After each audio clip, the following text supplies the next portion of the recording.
I slept underneath here last night. Yeah, well. Good morning.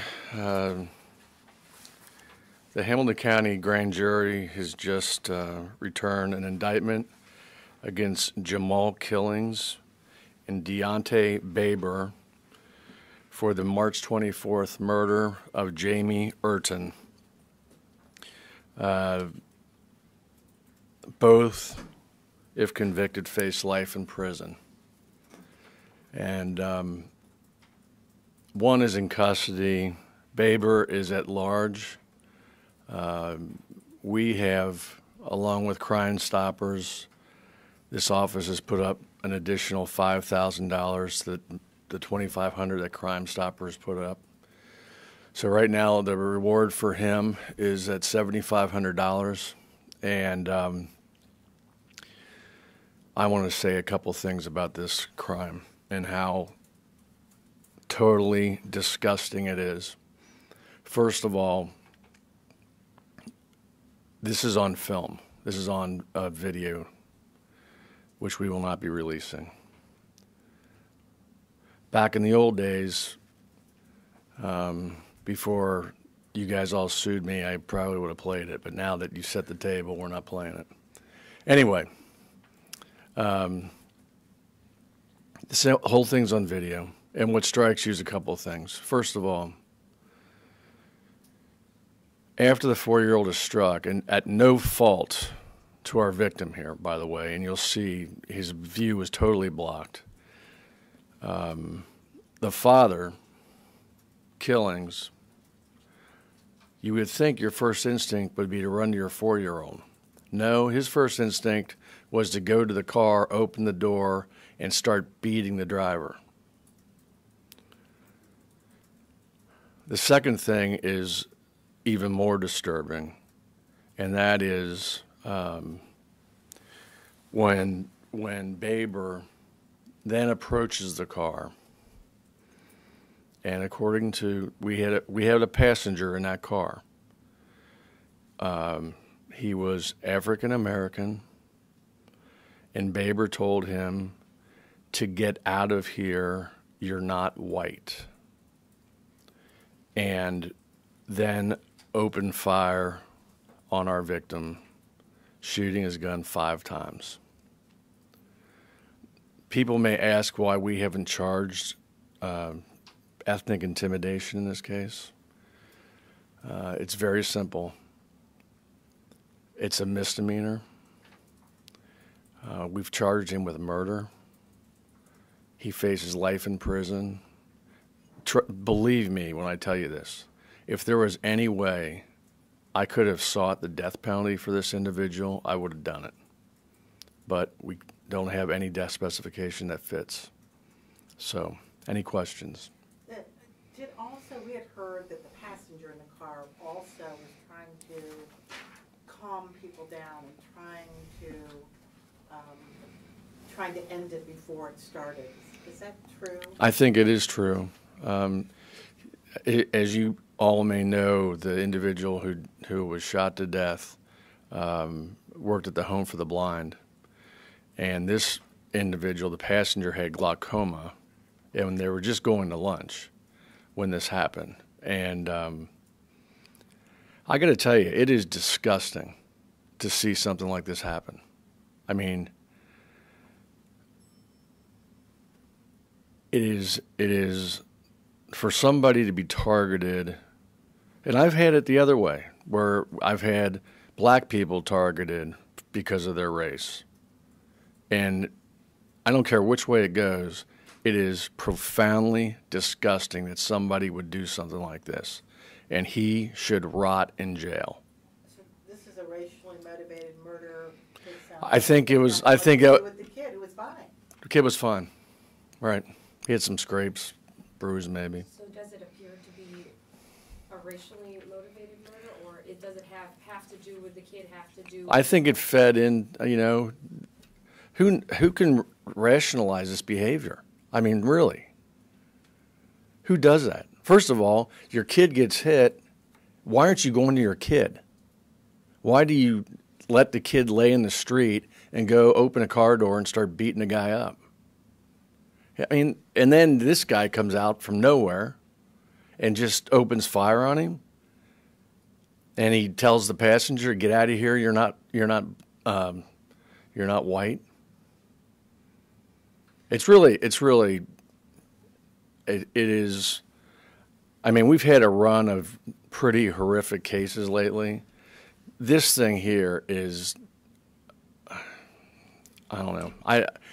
I'm done trying to explain it, you know. So he says you're not white, or you're not African American. Get out of here. Or? He was saying, "You are not white," right, Julie? I believe the comment was, "Get out of here, you're black." Yeah, get out of here. You're black. That's what it was.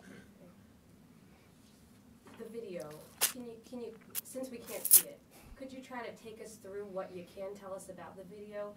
Take us through. You can see the whole thing, and it is the father killings is not watching these two kids. There's a 2-year-old and a 4-year-old, okay, and the 2-year-old runs into the street first, and the father's preoccupied doing other things. Then the 4-year-old runs out in the street and gets struck by the car. But I could again reiterate, at no fault of the driver. I mean, his view was totally blocked. The kid ran between these cars and got hit. The father does not go to his son. He goes to the car, opens the door, and starts beating the driver of the car. And then, from out of nowhere, comes another guy who shoots into the car and kills him.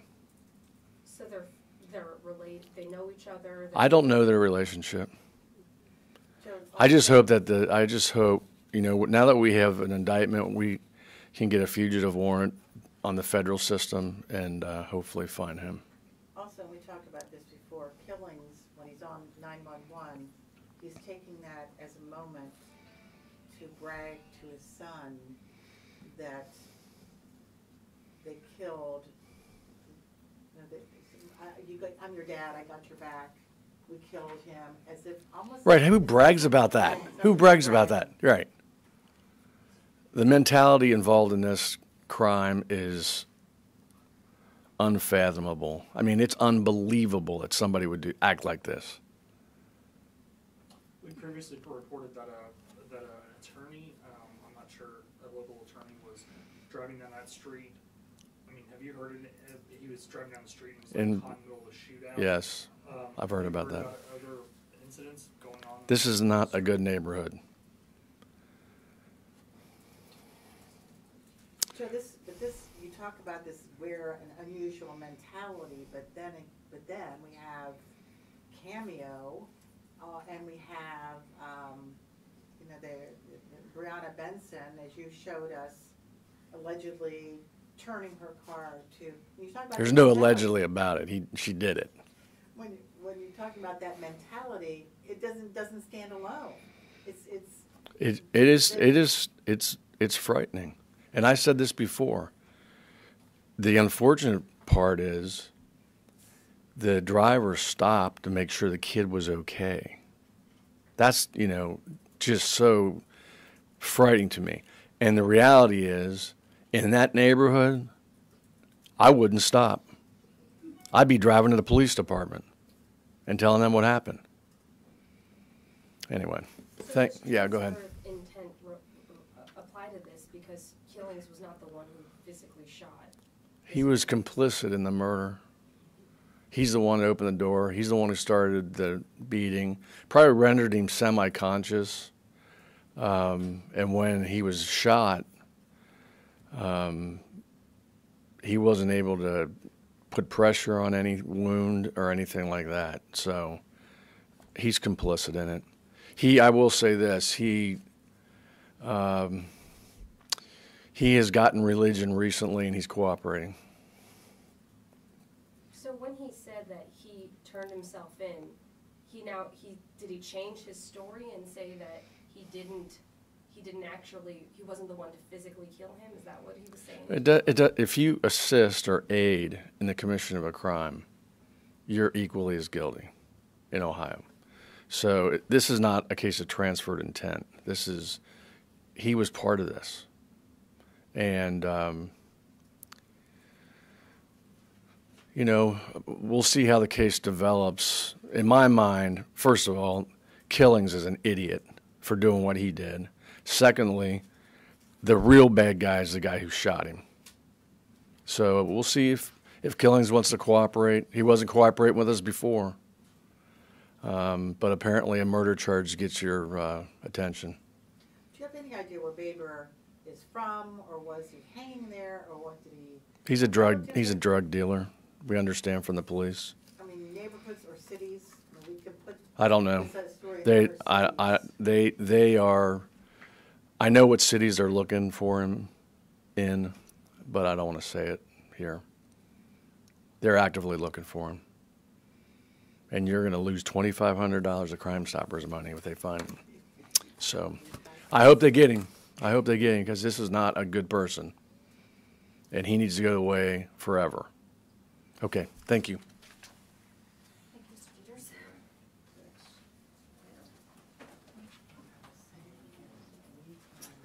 That was Prosecutor Jamie Urton discussing the shooting death of the gentleman.